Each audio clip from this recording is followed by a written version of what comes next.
Hey everyone, Shabby Gamer here, and we are back with part 2 of our Wrestlemania playthrough. Hopefully we're going to get through this video. I've tried to record this now for the last 3 or 4 days, and obviously if you watched the first part you know that I was pretty ill. I was ill when I recorded the first part, but the day after that it got even worse. But now, thankfully I've got on some antibiotics now and it seems to be clearing up, so I might cough a little bit through this video, but I can actually talk now, which is better. I can actually talk. Right, we're going to start things off here with part number 2 of this WrestleMania big finale event, I suppose, if you want to call it that way, with the 6-man Cruiserweight ladder match. As you can see, first up we've got Caprice Coleman, Cedric Alexander. I'm getting my Ring of Honors people mixed up now. Cedric Alexander, we've got TJ Perkins, Kalisto, Neville, Noam, and of course the champion, Brian Kendrick. So I'm looking forward to this one. It's been pretty good, actually.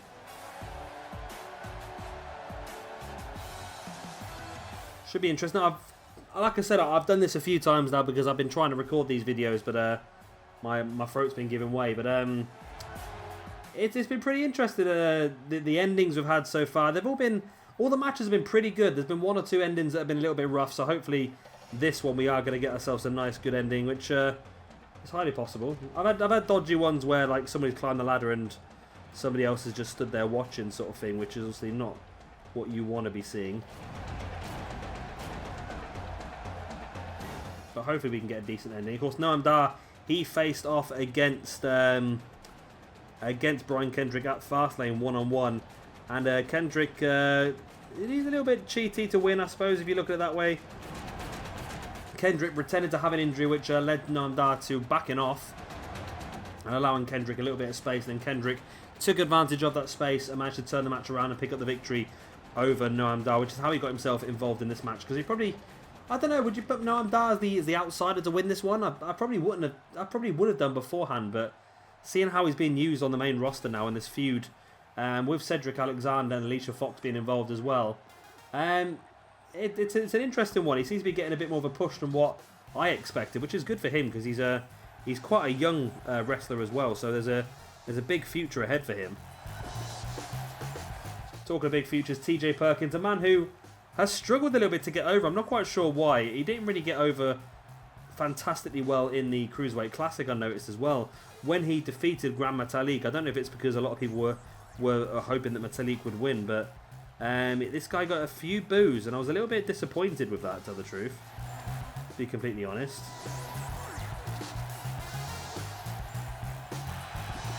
So yeah, I was a little bit disappointed with that, but he's doing okay now on the main roster. I think now that he's getting involved in proper storylines alongside, obviously, Brian Kendrick and now Neville as well, it's sort of given us a good sort of platform, and it's given the guys a bit more of a chance to show their true personalities as well by doing these sort of matches and having proper sort of rivalries rather than just everyone just being smashed into fatal 4-way matches all the time and stuff like that.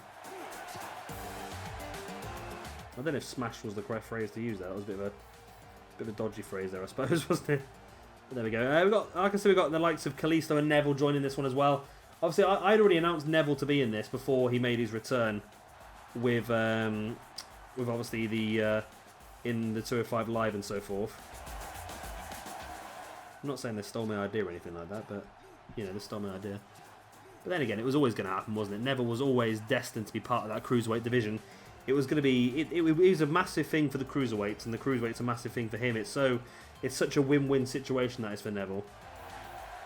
He needs that division, and that division needs him. So, only one more entrant now, is it? Am I wrong? Am I right? Is this Brian Kendrick? This is Brian Kendrick, yes. So, of course, like I said, Kendrick is the current champion. Doesn't have the belt, of course, because it is currently hung above the ring. The first man to to collect it via climbing the ladder will be the Cruiserweight champion after this match. We were going to take it into our next universe mode, but like we now know, our new universe mode is going to be a fantasy universe mode. And when I say fantasy, I don't mean like Power Rangers and so forth. I mean actually like we're going to use exactly who we want to use across a couple of brands. And even some other little shows as well. I was speaking to a few people in the comment section today, including April, and some of the ideas of having like some minor shows as well seem like quite a nice idea. Actually, I quite like that. So we're probably going to integrate a couple of minor shows in, maybe a Cruiserweight minor show, which will only be a shorter episode. We'll have like 3 matches in there just to give the Cruiserweights a bit of an extra platform, and another one as well just for females. Just a small little 3-match show that will just give an opportunity for more females to be on the roster per week. And I think those 2 shows will probably have the competitors from both brands on. But like I say, once we get up and running with the new universe mode, I'll go into it in a bit more detail and show you exactly what it is we do have planned. But that's probably going to be... Well, I managed to confirm it now. I'm going to be doing a draft with somebody else. And that draft is going to be being done in a couple of weeks' time. So our new universe mode is probably going to start either the last week of January or maybe the first week in February. And it's a little bit of a wait, but I think it's definitely going to be worth it. I'll probably do a few little bits and bobs in between. Maybe do some little random shows. Maybe do like a PWG event, or do some more random matches, or just some other. I'd tell you what, I watched Wrestle Kingdom 11 last night, and that was incredible. Maybe I could do some random matches based around Wrestle Kingdom. Kenny Omega versus Kazuchika Okada. Oh my god, that match. I was... If I was allowed to, I would legally marry that match. That's how good it was. It was incredible. I think it had a bit of a... I must admit, sort of 20 minutes into that match, I was sat there thinking, this is disappointing. It's too slow. There's not much going on. And then as time went on, I sort of realised that it was just such a perfect build for the match. And it just got better and better and better and better as time went on. And the last sort of 5-10 minutes of that match were some of the best action I think I've ever seen. It was some incredible spots, some incredible maneuvers, reversals, everything about it was just fantastic. And I'd say I thought that, and I was thinking to myself, oh, it's probably just me, I'm probably just being overhyped, because we all know how good Wrestle Kingdom always is every year. But then to look on the internet today and to see that Dave Meltzer had given, for the first time ever, he'd given 6 out of 5 stars to Okada versus Omega. That's how good it was. He gave it 6 out of 5 stars. Something he's never done. He's been doing these rating systems for matches all the way back to the early 80s. And this is the first time he's ever felt the need to give something more than 5 stars. And it was just out of this world, that match. And if you've not had a chance to see it yet, then I do suggest you find it somewhere. I'm sure it's going to be all over the internet by now. Or you can, of course, get New Japan World. It's basically like a WWE network, but for New Japan, which I never considered doing before, but now realising that they do have English commentary, I'm considering getting it, because there's so many quality events. If you search on Google for all the best 5-star matches of last year, as per Dave Meltzer's ratings, you'll find that nearly every single one is New Japan. They have that many fantastic matches. They really do put their bodies on the line every single time. But enough about how amazing that was. Hopefully our WrestleMania pay-per-view here is going to match that quality. Of course, we've got this match to start off with.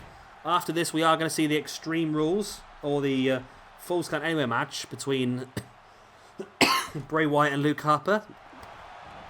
Then we're going to have the Intercontinental Championship Fatal 4-Way. Ziggler, Apollo Crews, Hideo Itami and Dean Ambrose. And then, of course, our main event this evening, or in this video, our main event, should I say, is going to be the Club versus the Outsiders in a Tag Team Extreme Rules match. I did want to do Tag Team Tables, but I've realised that's not actually something on this game. There is no such thing as Tag Team Table matches on this game, so it's a bit of a shame. You can have a Fatal 4-Way table match, but you can't have a Tag Team Table match. And, wow, Neville's got a hold of the belt there on his own. Brian Kendrick is going to, thankfully now, that took a long time, didn't it, for somebody to challenge. Oh, Neville landed on the ladder there as well. Took a long time for someone to actually try and take Neville down there. That's the problem with the ladder matches. There's just a bit too much indecision in the AI every now and again. And that's with a lot of the game, actually. Every now and again you'll notice just a bit of indecision.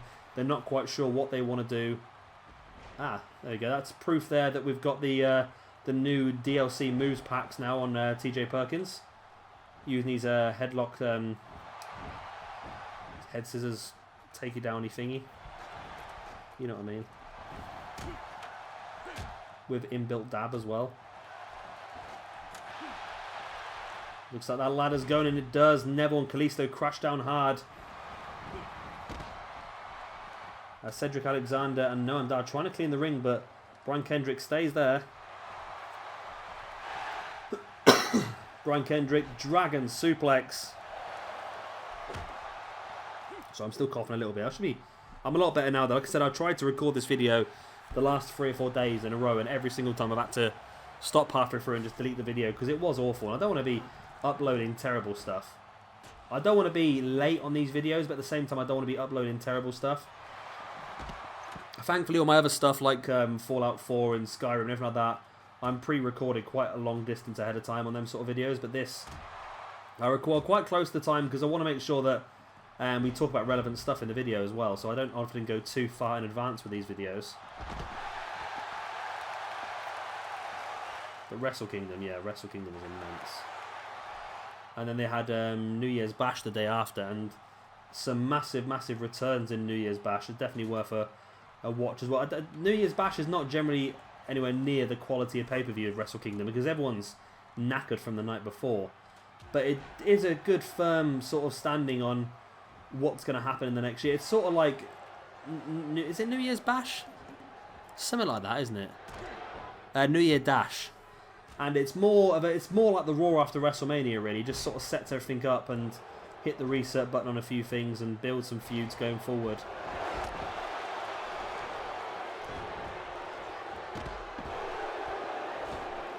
Neville joining Noam Dar outside. That leaves Brian Kendrick and Cedric Alexander in the ring.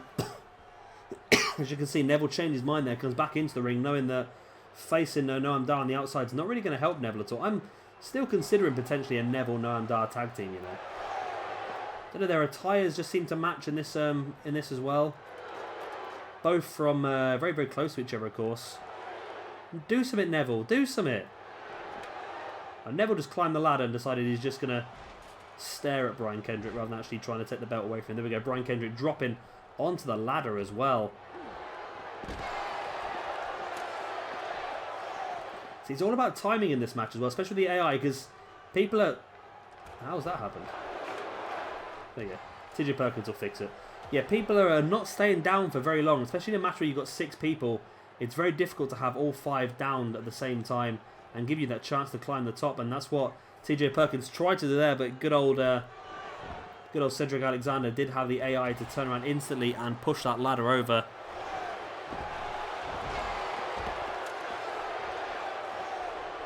So Kalisto and Cedric Alexander now on the outside as TJ Perkins sending Noam Dar back to the outside as well. Neville trying to get up that ladder straight away. TJ Perkins drops to the outside. Kendrick pulls Neville down and drops him in the electric chair.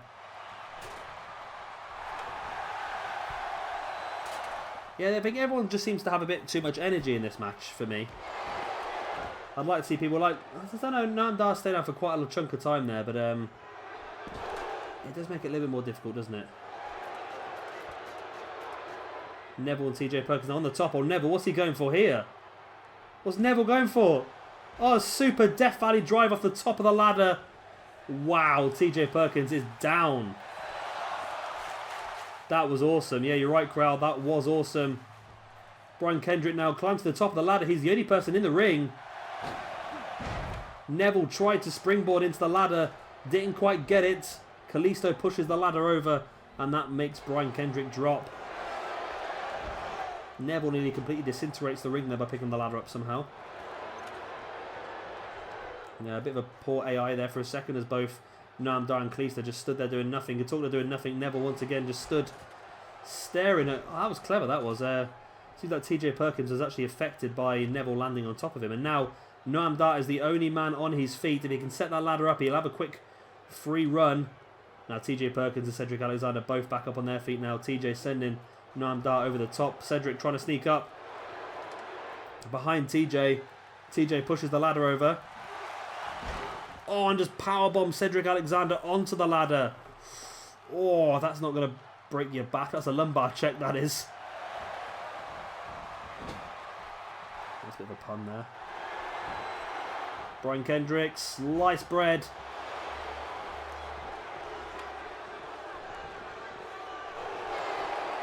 But like I say, no one's staying down. All 6 men now, at this moment of time, are up on their feet. It's crazy, isn't it?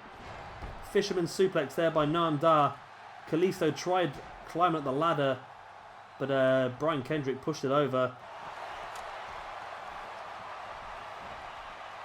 And Neville can set the ladder up now.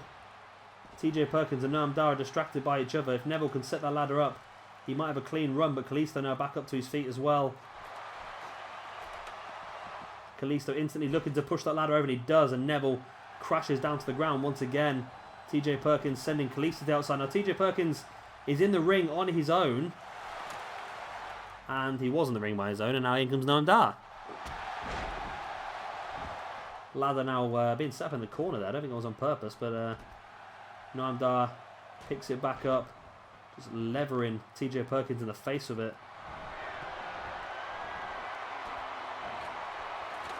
Sets that ladder up now, Noam Dar. Oh, massive kick into the guts of TJ Perkins. And Dar's going for it. Oh, and Cedric pushed the ladder over, and Noam Dar actually landed on Kalisto. Kalisto sending TJ Perkins to the outside. Noam Dar to the outside as well. Neville tornado DDT. There goes Cedric. And now it's all about Neville and Kalisto. Oh, Cedric's back up, and Cedric climbed the ladder. Neville fighting off Kalisto with that German suplex, and Cedric had a split second there. It wasn't quite enough. And again, he comes down, lands on that ladder. That's going to do some serious damage to the back of Cedric Alexander if he's not careful. Neville going up top. Oh, but TJ Perkins catches him, and is this going to work? Oh, it's not. Neville blocks the Frankensteiner and lands a nice little 450 from the middle rope. Brian Kendrick sending Neville to the outside. Noam Dar sending Cedric Alexander to the outside. And now it's just Brian Kendrick and Noam Dar. Noam Dar's got his back to Brian Kendrick, but now Noam Dar spins around. He's up the ladder. Oh, before he even gets his fingertips on the belt, Brian Kendrick pushes that ladder over. Lots of high spots in this one. Now Kalisto's the only man on his feet, but the ladder is down. He's going to have to set it up and climb it, but Neville's now back up on his feet on the outside. Noam Dar slowly getting back up to his feet as well. And Cedric takes the opportunity to climb the ladder, but Kalisto meets him there. And again, Kalisto's not really doing... There we go. Kalisto does get a right hand into the gut, but Cedric held on, and Brian Kendrick the powerbomb. I wonder whether a 6-man ladder match might be too much, you know. A 2-man ladder match doesn't work because there's not enough people stay down for too long. A 6-man doesn't seem to work at all because everyone doesn't get up quick enough, or everyone gets up too quick. We'll see. As long as we get a good ending to this match, I'll be pretty happy. Because I think the match has gone at a decent length now. We've had some pretty good spots. Neville's Death Valley driver off the top was fantastic. I like that. So TJ Perkins is the only man on his feet now. Well, he was until Kalisto got back up. But there's no ladder in the ring.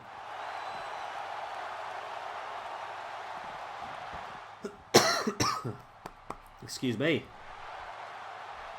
Yeah, I feel so much better today. I felt like Death's Door yesterday, I'll tell you.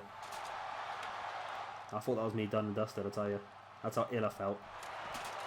It's amazing what some antibiotics can do for you, isn't it? Ooh, big whack in the face there by TJ Perkins to Neville with the ladder. And again, it seems to go in little stages. There'll be no one, and all of a sudden everyone will be in the ring. And Brian Kendrick again with that electric chair drop. Neville sending Kalisto to the outside. We've got 3 men on the feet, 3 men down at the moment. And Neville and Noam Dar just staring at the grounded members while Brian Kendrick's up on the ladder behind them. Now they do notice Brian Kendrick eventually. Noam Dar pushing the ladder over. And Noam Dar powerbombs Brian Kendrick onto the end of the ladder. Don't know if he quite caught all of it. Neville up to here. I thought he was going to set the ladder up, but ooh, some crazy ladder stuff happening there. Defying all laws of gravity. Defying gravity.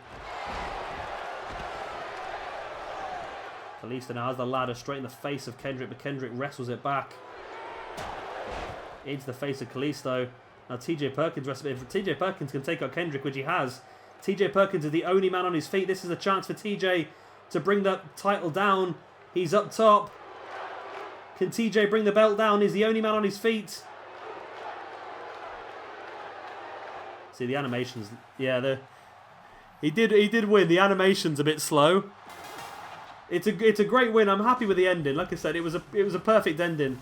The only problem is the animation of him bringing the belt down just a little bit out-timed. So he did actually win the match about 2 seconds before he actually removed the title. But there we go. Big win.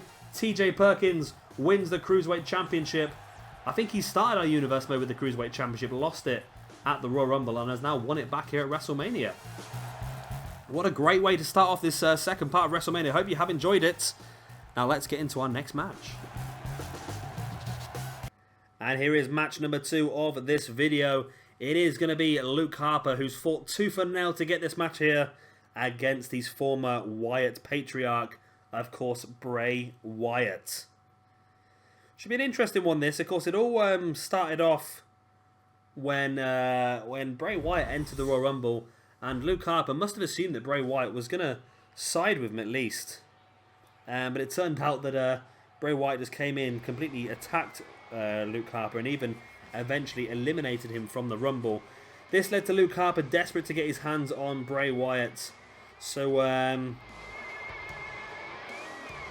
obviously, Luke Harper was forced to face off against Eric Rowan at Fastlane in a steel cage match. And if Luke Harper won that match, he was going to get this match here at WrestleMania. Because he won that match, it means that everybody is banned from ringside. No Eric Rowan, no Braun Strowman, no Randy Orton, no nobody is allowed to interfere in this match. Luke Harper has won the right to get his hands one-on-one against Bray Wyatt, and that is exactly what he's going to get here this evening in a Falls Count Anywhere match. This really could end up anywhere within the limitations of this game, of course. But there we go. I'm looking forward to this. I think, as I may have mentioned many times before in my videos, I am a massive Luke Harper fan. I think he probably is the best big man in the WWE. I say probably. I'm sure he is the big best man. I'm sure he is the best big man. But I'm just trying to think if there's anyone else. I don't think there is anyone else, is there?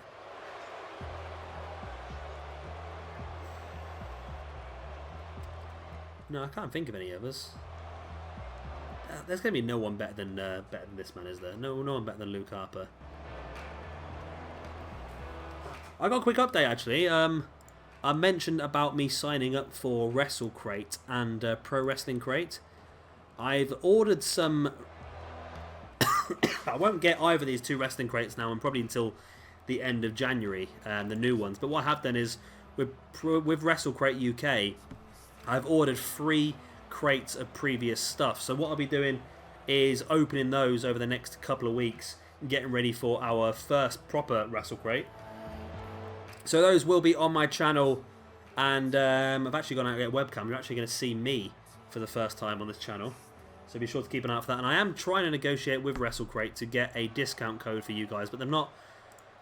they seemed interested to start off with. They've asked for links to my channel and everything like that. I've given them all that now. I'm just waiting for them to come back with if they can give me a discount code. And that means that, obviously, I can pass it on to you guys. And if any of you do want to go with WrestleCrate yourselves, it will get you a certain percentage off your first order. But as if anything does happen, of course, I will let you know on those videos. But like I said,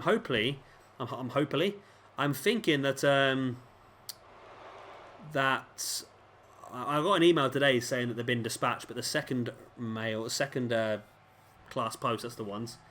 So I don't know if I'm going to get them in time for the weekend. I'm hoping that we do, because I'd like to get them open and find out what cool memorabilia we're going to get inside.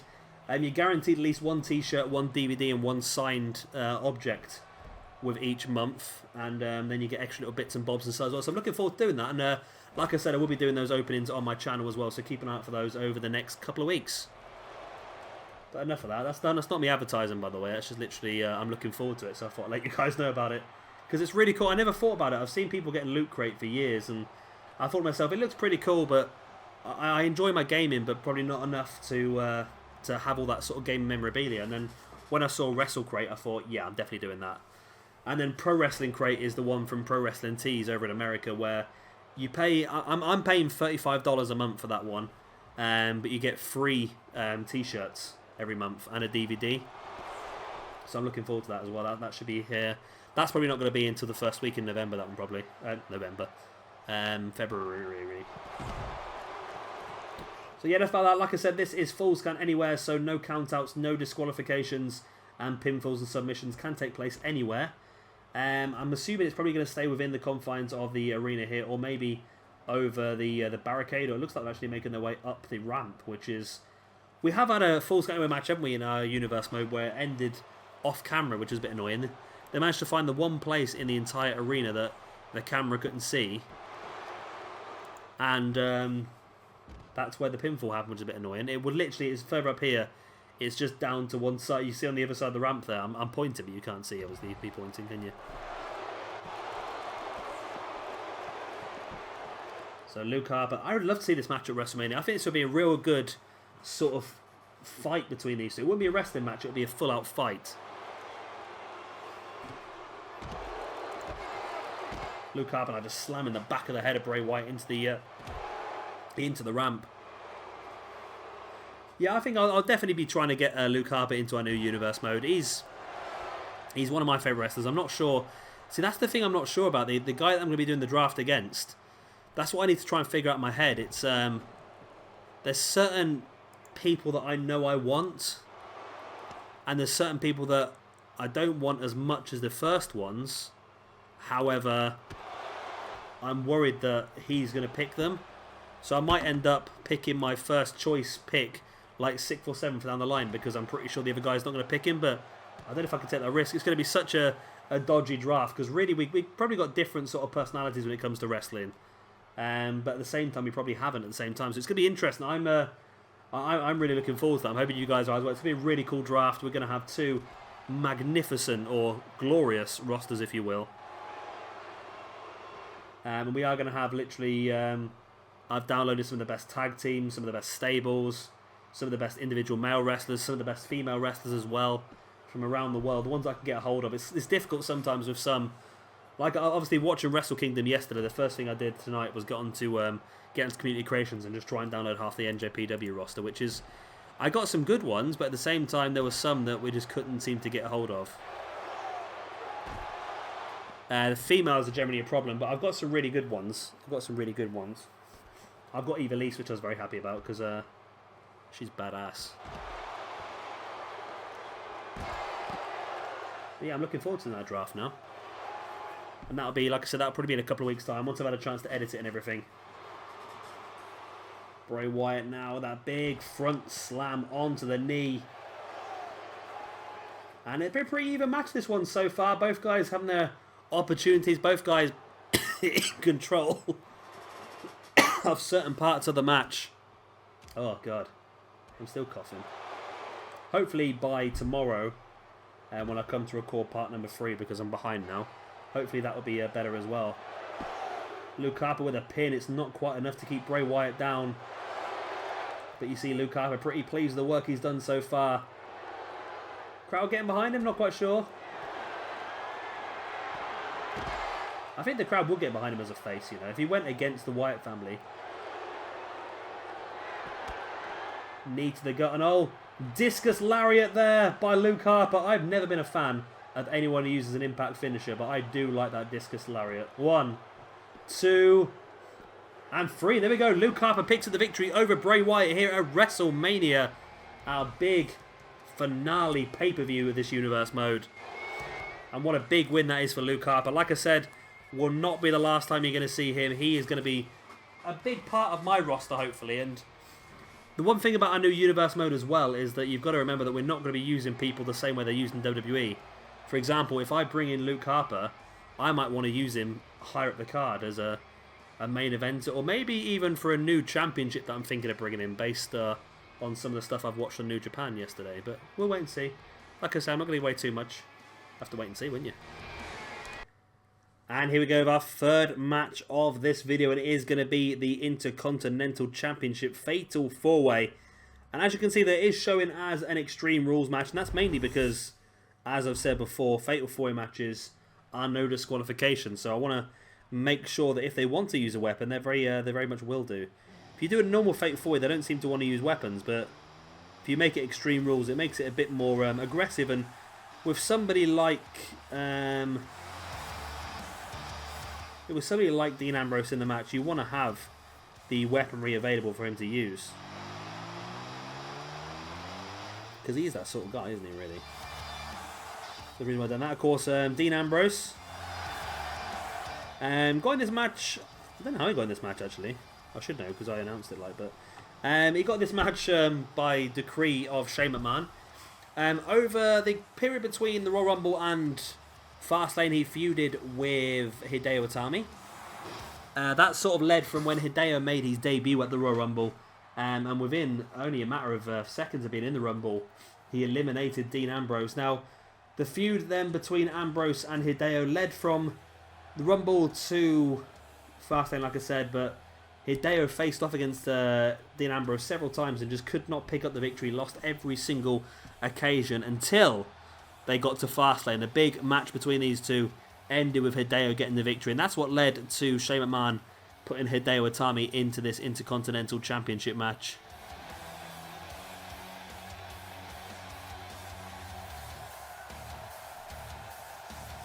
And then, of course, the other two guys, we have Apollo Crews, who was the former Intercontinental Champion.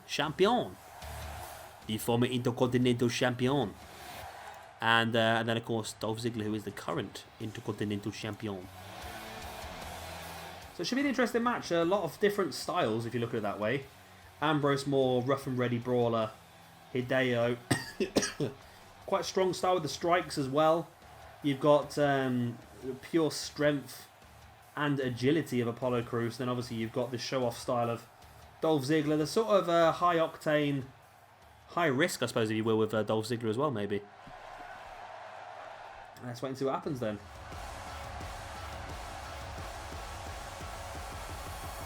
I'm hoping Apollo gets something soon, because he's not really had much of an opportunity, has he? I know he's not necessarily the most charismatic of men, but in ring ability, you can't take it away from him. He's fantastic in the ring. And I'd like to see him doing a bit more. I don't know about you guys. I just think he's I think he's better than what he's currently being given.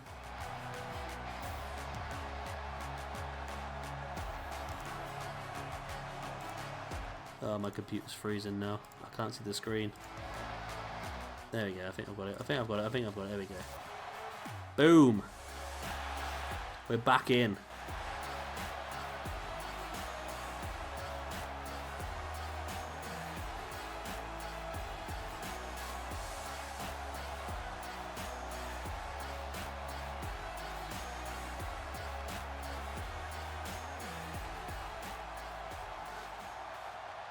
And of course we are just awaiting one last man, and that is the champion.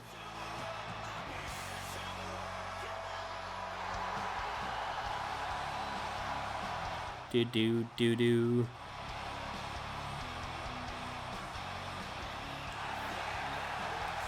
See, Ziggler started the Universe mode with the championship then.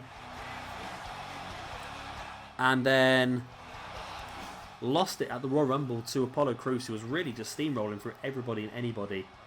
And then still going forward towards Fastlane, Apollo Crews was still just steamrolling through anybody who came his way. But then Ziggler just out of nowhere pulled off the victory, and it was a bit of a shocker, really, actually. And now obviously he has to defend it. This is the big one for him now. Can he defend the match? Can he defend the match? They only defend the championship. It's difficult. Fatal 4-Way. You don't have to be involved in the ending of the match to lose the championship, do you, really? So really, it's a difficult one for Ziggler, especially with 4 top quality competitors in the ring at the same time as well. It really could be an iffy one.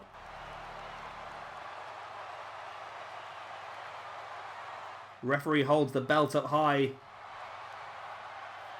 And we are ready here for our Fatal 4-Way. Like I said, Extreme Rules, which means that they can use some weaponry if they like to. Why not? Why not get some weaponry out? I'm sure Ziggler will, Ambrose will be up for that. I don't know if it's sort of set. Sorry, my voice went again there. I don't know if it's sort of set then that in certain situations, certain people will use weapons more often. Like, you'd think in this sort of match, you'd think that that Ambrose will be the most likely to be the first person to get outside and grab a weapon. You'd think that's what it would be, but I don't know if the game has that sort of mentality to think, look for a weapon, or look for a cheap win, or look for a big move. But there we go. There's me saying about Dean Ambrose getting some weaponry. He's actually Dolph Ziggler. Ambrose sending Ziggler straight into the announce table and stamping on the gut as well.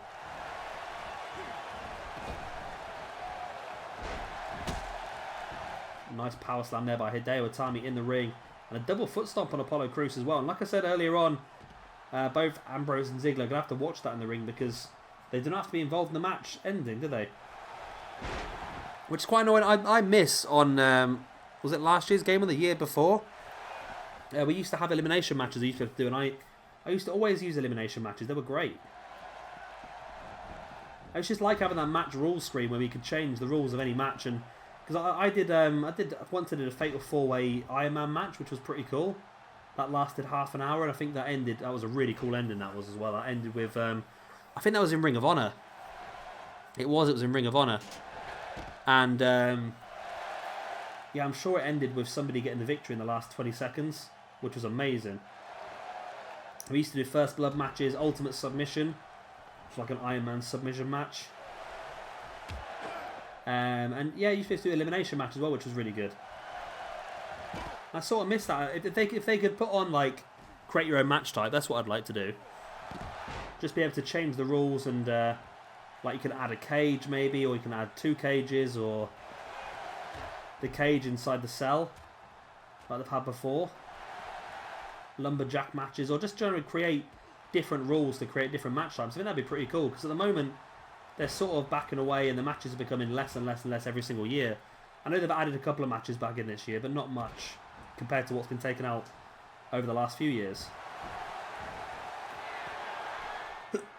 Like a friend of mine's recently got a PS2 and he's been playing a few of the old SmackDown vs Raw games, and when you find out that he can do triple threat TLC matches, for triple threat tag team TLC matches, and I'm sat here can't even do a tag team tables match anymore.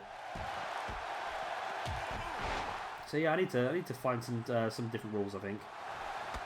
Oh, lovely reverse power slam there by Dean Ambrose on Dolph Ziggler on the outside. I don't know why I'm concentrating on those two. It's difficult to pay attention to 2 guys at once, but there we go. Hideo Itami inside the ring now, taking Apollo Crews down with that back trip. And like I said, Ambrose and Ziggler are going to have to keep an eye on this, because at the moment Hideo's doing very, very well. And you never know, he could end up walking away here with the Intercontinental Championship. Hesitation dropkick in the corner by Hideo on Apollo Crews. Crews is back up to his feet, but Hideo, big kick to the side of the head of Apollo Crews, and whoa!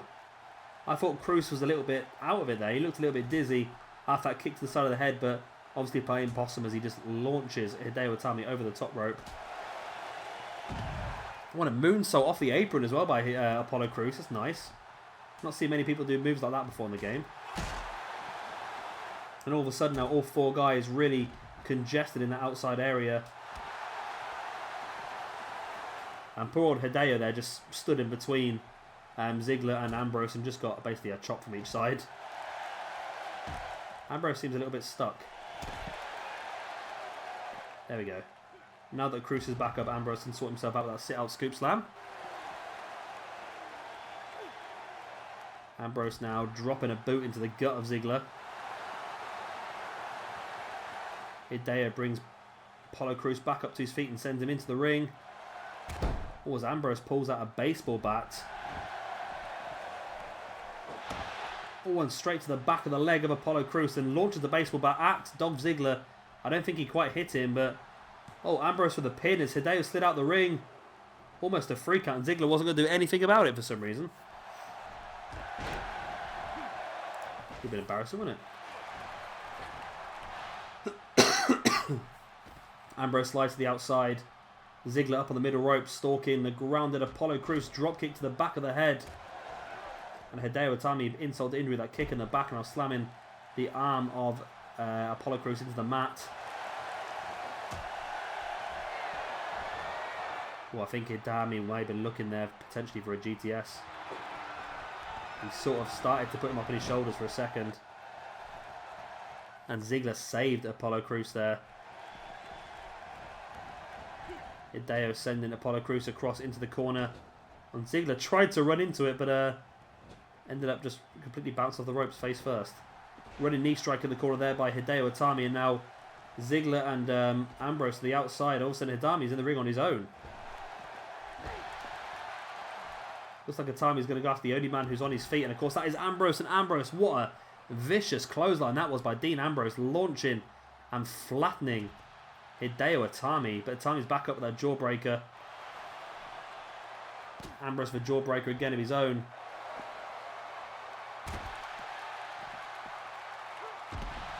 Flapjack there by Dolph Ziggler. Ziggler bringing Ambrose back up to his feet. Ambrose now sending Ziggler across. Ziggler actually tripped over his own feet there. This is Ambrose now putting Apollo Crews up against them ropes. So all four of these guys have not really been used fantastically well of recent. Ziggler's been getting a lot of time on TV in this feud with The Miz. However, it's not really worked out very well for Ziggler, has it, really, in fairness? Dean Ambrose, then again, I say they're not being used very well. Dean Ambrose, of course, just won the Intercontinental Championship. Hideo Itami has been injured for his entire WWE career, more or less. And Apollo Crews just seems to be on the fringe of SmackDown, which is amazing. Considering SmackDown is struggling for depth in their roster, it's amazing that Crews is struggling for exposure, really. Ziggler reverse power slam on Apollo Crews. If he can get the pin here on Ambrose, he's taking a lot of damage, but Ziggler looks to continue on Apollo Crews for the Faymaster. No, it really confused me. I didn't realise Billy Gunn was in New Japan until I was watching that at Wrestle Kingdom yesterday. What's Ziggler up to here? Well, Ziggler hasn't noticed Ambrose in the background. Oh, Ambrose nearly stole the Intercontinental Championship there. Ziggler did not notice that Ambrose had gone for the pin while he was neck breaking Hideo Itami the same way there that Ambrose didn't realise Ziggler was trying to pin Hideo Itami. Hideo avoiding the dropkick. Went for the Hurricanrana, but Ziggler reversed it into a powerbomb. And Ziggler dropping into the corner, trying to regain a little bit of energy.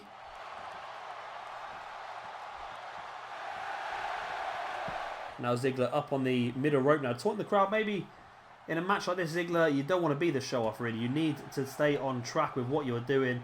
As Apollo Crews is fishing underneath the ring. What's he looking for? He's pulled out a sledgehammer. That's not a good situation for anybody. Especially Dean Ambrose.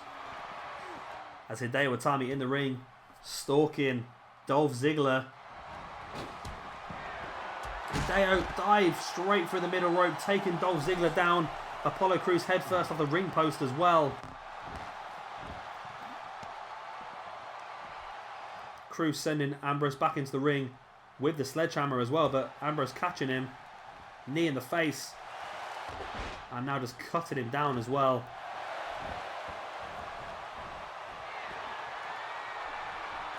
Ambrose now looking for it. Dirty deeds. Dirty deeds. Hideo misses the elbow drop, and Ambrose with a pin there, of course, after dirty deeds. But Ziggler was there to break it up. Now Ziggler go for the pin. Ziggler hits the complete shot on Ambrose. He's got to go for the pin on... Oh, Ziggler, why didn't you pin him? Apollo Crews was down and out then. Ziggler locking in the reverse chin lock. At this point, Crews is taking a lot of damage. You wouldn't surprise if he tapped out to this. But then again, it is WrestleMania. He's not going to want to tap out this early stage, is he? Hideo Itami is sending Dolph Ziggler into the corner. Ambrose has been down for a long time outside. He is struggling, as is Apollo Crews now as well. One big move by one of these guys in the ring now could finish this match off, and they could be the Intercontinental Champion for eternity. Super Falcon Arrow by Hideo Itami. And Ambrose with a quick roll-up. 1, 2... Oh no, I thought he'd done it. I thought he'd done it with that quick roll-up on Hideo Itami. the damage had been done by Ambrose to Dolph Ziggler. By Hideo Itami, sorry, to Dolph Ziggler, and Ambrose just tried to jump in and steal the victory. That would have been a quality little finish. That would have, I would have quite enjoyed that. Arm drag takedown there by Hideo Itami. Front chancery on Ambrose, and then Ambrose just catching him with that arm breaker, just jolting the arm into the ring. And that's just Ambrose and Apollo Crews now in the ring. Big clubbing blow to the back of the head there by the former Intercontinental Champion Apollo Crews. Drops into the pin. And the current Intercontinental Champion Dolph Ziggler breaks it up straight away. Referee didn't even get down for a 1 count. Faymaster by Dolph Ziggler on Dean Ambrose. And there's that running clothesline taking down Apollo Crews. And can Ziggler get the pin here on Ambrose after that Faymaster? He does get the pin. Itami's back up on his feet, but he's not going to get in time. And it's only enough for a 2 count anyway. Hideo Itami.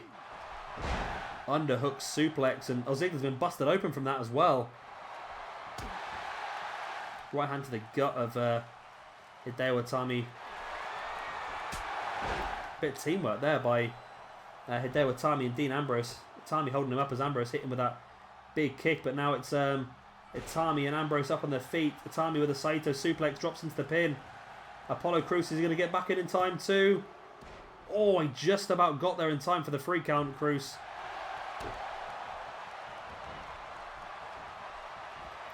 German suplex, bridges for the pin. Ambrose is sat there, but he's not even with it. And that's a 2 count. Ambrose is not with it at all, is he? I can't believe that match nearly ended with Ambrose just stood there. Standing shooting star press by Apollo Crews.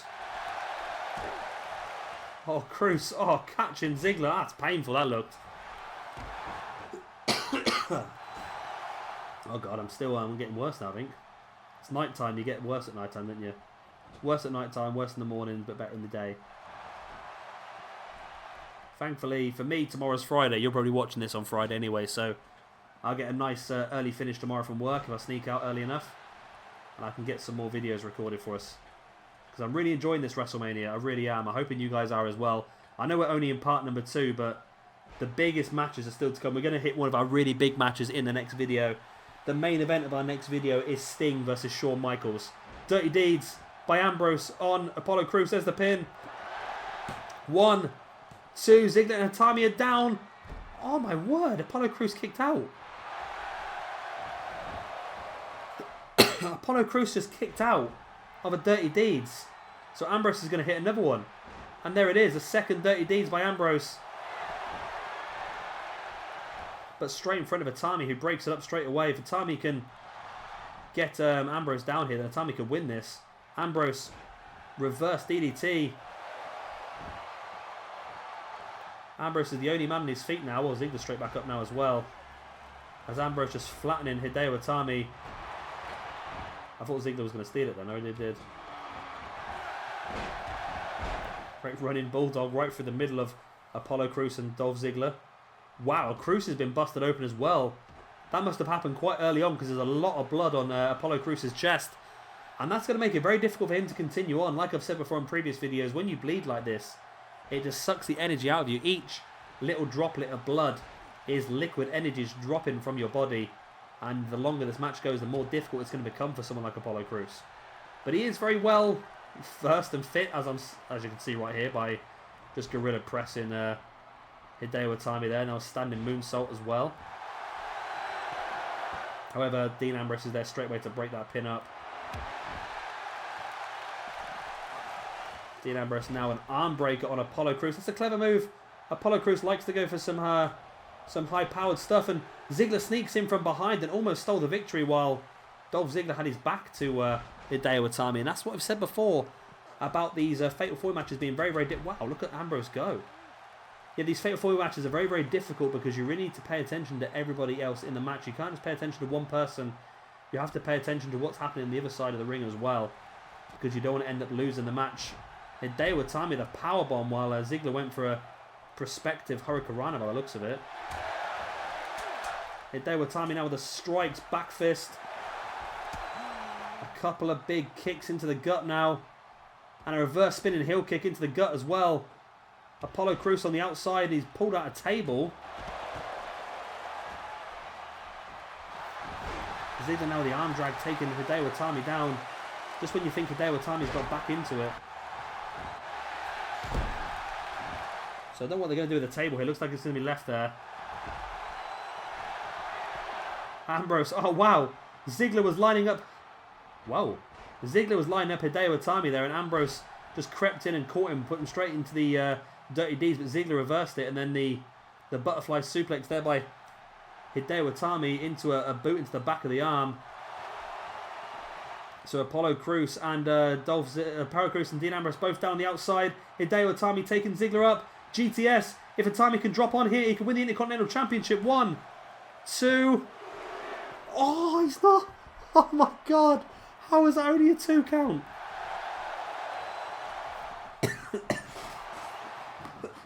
Honest to God, how was that only a 2 count? I'm lost. This match has just been amazing. These big man matches, these fatal 4-ways and so forth, always seem to pull out the best matches. Oh, look, there's Apollo Crews now about half Boston Crab on the outside on Dean Ambrose. And now that's a good opportunity for... Referee, the match can't end out there. I don't know what you're out there for. Referee bugging out a little bit here. You're a bit confused. Maybe the referee should be paying more attention to what's happening inside the ring with Dolph Ziggler and Hideo Itami, because that was a legal pin. That was a legal submission. Sorry. Oh my God, Ziggler's been busted open as well. Well, Ziggler's already been busted open, hasn't he? Ziggler Faymaster on Hideo Itami. Dean Ambrose and Apollo Crews on the outside, still brawling. 1, 2, and 3, and that's it. Ziggler does pick up the victory and retains his Intercontinental Championship. Apollo Crews tried to get in to block it off, but he just could not get there in time. And wow, what a match that was. That was a fantastic fatal 4-way. One of our best once again. And Ziggler retains his Intercontinental Championship. Wow. Just wow. And we've still got one more match to come in this video yet. And it's going to take some beating, that one though, isn't it? That's fantastic. I might have to upload this as a random match on its own pretty soon. I might just have to do that. And here we go. Here is our 4th and final match of part number 2 of this WrestleMania pay-per-view, which I'm sort of glad of because I'm starting to struggle a little bit now. Hopefully we can get through this last one. I think it's just that Intercontinental match was so good that it's just lost me a little bit. It really has. But yeah, I think we'll be fine now. This is going to be pretty good. This is a pretty nice mixture because for me, the similarities between these two tag teams is going to be very, very, very obvious, and especially in a Extreme Rules match. We're probably going to see some pretty good stuff from these two.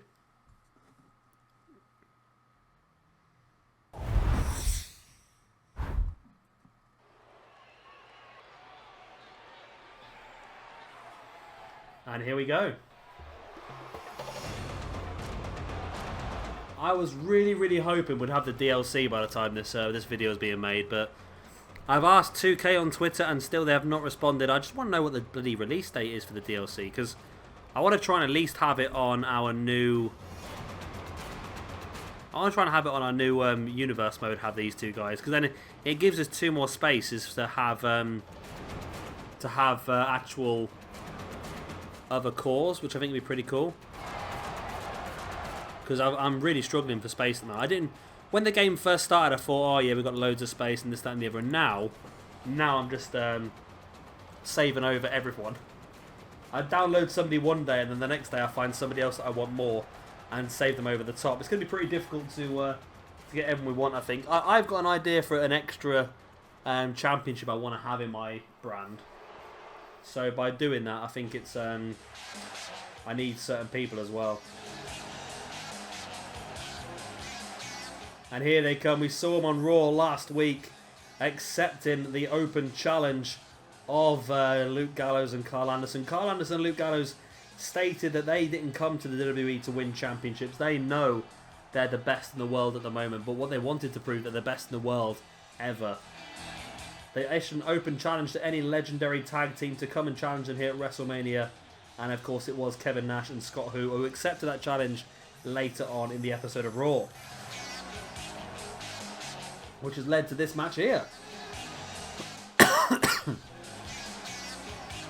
which I'm looking forward to. Like I said, it is a tag team Extreme Rules match. So it is Tornado, meaning all 4 guys will be in the ring at the same time. No disqualifications, no countouts, no rope breaks either. Literally, first pinfall, though, will win the match. I wanted to do tag team tables elimination, but it does not exist on this game. The tag team ladder. I don't think tag team ladder match exists on this game anymore either. Because that could have worked. Obviously, Scott Hall being the first man to ever be in a ladder match. Obviously, alongside Shawn Michaels. Do do do do do do do do do.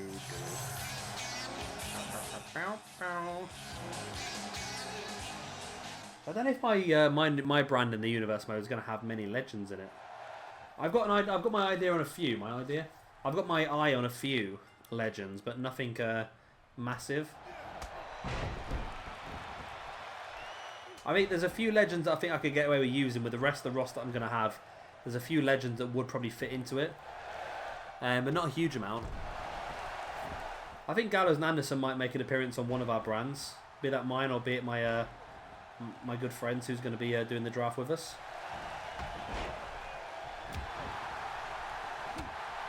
Whoa, that's a hell of an uppercut. That was by Karl Anderson. Hit both Scott Hall and Kevin Nash at the same time. So a pretty even match. I think this one, stats-wise, they're pretty similar, but I think Kevin Nash is higher than the... I think actually... I think Nash and Hall are actually higher than Gallows and Anderson, to be honest. But literally, we know that anything can happen on this game, and after that amazing match, I can't believe how good that match was. It just had so many false finishes. At one point, I honestly thought Hideo Itami was going to win the Intercontinental Championship, which I would have been a big fan of, actually. I like Hideo Itami. I'm not overly happy. I'm not overly a massive fan of Itami, don't get me wrong, but I think he potentially could be a very good combatant on the roster, but with recent issues with injury and so forth, I'm not quite sure what he would be able to add. I think I've asked this question before, because I don't honestly know. I'm sure I do know, but I don't at the same time. Was Hideo Itami from New Japan, or was he AP? Let's have a quick look. I'll look myself instead of asking you guys. He could have been New Japan. He's 35 years old, you know, Hideo Itami. La di da di da di da di da da di da di da di da. It was Noah.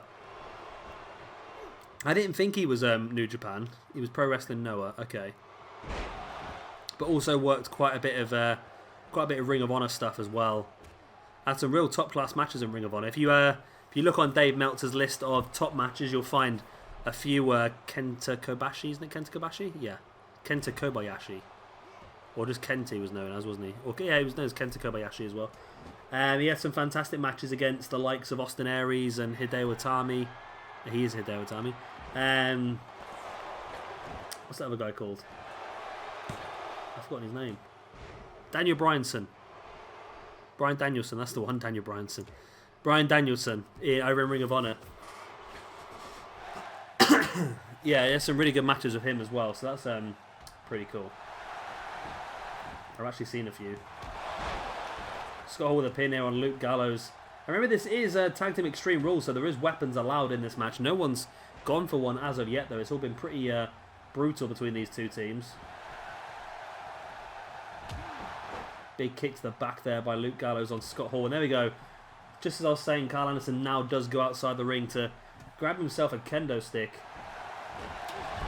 And just walloping Kevin Nash right in the back with it. Damage has been done. Boot to the face there by Anderson. Well, goes in for the pin. Oh, and Luke Gallows tried to block him off, but he didn't quite manage to block Scott Hall off, and Scott Hall did break the pin. Big clubbing blow to the back there by Karl Anderson, who's now slamming the head of Kevin Nash into the mat. Luke Gallows, massive powerbomb on Scott Hall. At the moment, the club are very much in control, and there's the commentator's curse there as Kevin Nash launches Karl Anderson over the top. Wow, big diving shoulder block there by Luke Gallows, and a massive splash there by by Kevin Nash. Wow, two big high-flying moves for two big men. Didn't see that coming.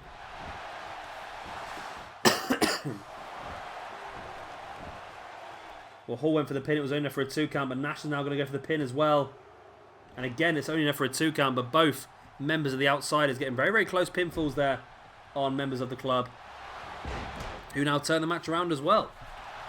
It's going pretty much in sequence, doesn't it, really?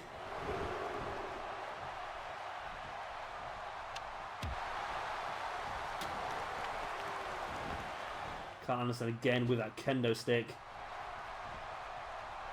And you wonder why Scott Hall's not helping Kevin Nash out here. Oh no, Karl Anderson does get rid of the kendo stick. As Scott Hall joins Luke Gallows up top. Kevin Nash with a big boot on Karl Anderson. Scott Hall, oh what a move that is. A super fall-away slam. But also sentons Karl Anderson in the process as well. Great double move there by Scott Hall, who then gets taken down straight with a shoulder block by Luke Gallows. Luke Gallows completely no-selling that. Completely no-selling it.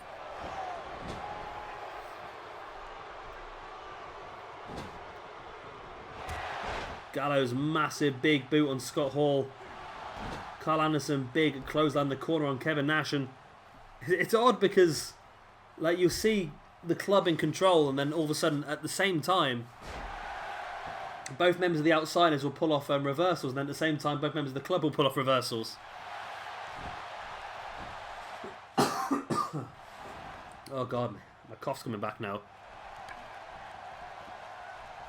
Scott Hall taking Karl Anderson up with that electric chair and dropping him straight onto the actual chair itself, the real chair. Scott Hall, massive elbow drop as Kevin Nash stalking the grounded Luke Gallows. Scott Hall taunting the crowd, and we know what Kevin Nash is looking for here.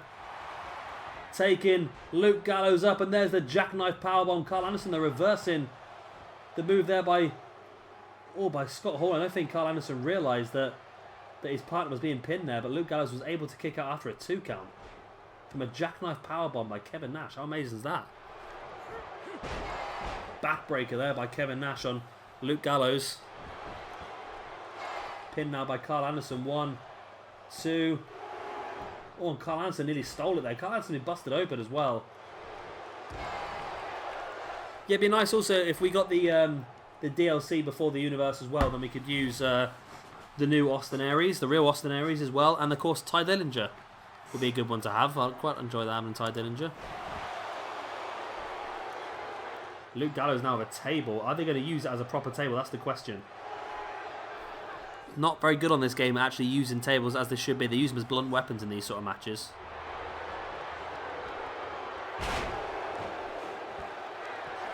Razor's Edge onto the table there by Scott Hall. There's the pin. As Luke Gallows didn't even notice. I just powerbombed Kevin Nash onto the pin by Scott Hall, breaking it up. Now holds the pin himself. Karl Anderson catching Scott Hall with super kick. And they've done it. They've done it. What amazing teamwork there by the club. Scott Hall was pinning Karl Anderson, and Luke Gallows powerbombed Kevin Nash onto the pin, breaking it up.